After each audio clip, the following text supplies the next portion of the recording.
உலகில் எங்கு நெருக்கடி அல்லது பேரழிவு ஏற்பட்டாலும் முதலில் ஆதரவு கரம் நீட்டி உதவிகளை செய்வது இந்தியாதான் என பிரதமர் மோடி பெருமிதம். அரியலூர் அருகே பெரியநாகலூரில் சிமிட்டி ஆலையால் ஏற்படும் மாசுபாட்டை தடுக்க கோரி பாமக தலைவர் அன்புமணி ராமதாஸ் ஆர்ப்பாட்டம். இந்தியாவில் தீவிர வறுமையில்லாத முதல் மாநிலமாக கேரளா மாறியுள்ளதாக சட்டப்பேரவையில் முதலமைச்சர் பினராயி விஜயன் அறிவிப்பு. அதிமுகவில் ராஜா போல் இருந்த செங்கோட்டையன் தற்போது கூஜா தூக்குவது போல் மாறிவிட்டதாக திண்டுக்கல் சீனிவாசன் விமர்சனம். சட்டப்பேரவை தேர்தலில் வாக்களிப்பதற்காக சொந்த ஊர் செல்லும் பீகார் தொழிலாளர்கள். திருப்பூர் தொடர்வண்டி நிலையத்தில் அலைமோதும் கூட்டம்.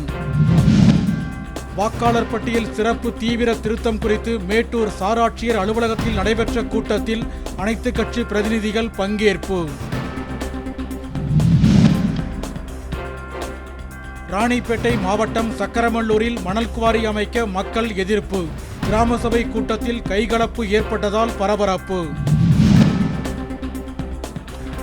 வால்பாறைக்கு சுற்றுலா செல்ல இன்று முதல் இ பாஸ் கட்டாயம்.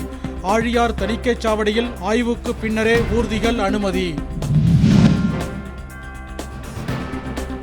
தேனி மாவட்டம் ஜெயமங்கலம் வெங்கடேச பெருமாள் கோவில் குடமுழுக்கு விழாவில் திரளான பக்தர்கள் பங்கேற்று வழிபாடு. உக்ரைனின் சுமி நகர் மீது ரஷ்யா நடத்திய அடுத்தடுத்த ஏவுகணை தாக்குதலில் 4 குழந்தைகள் உட்பட 11 பேர் படுகாயம்.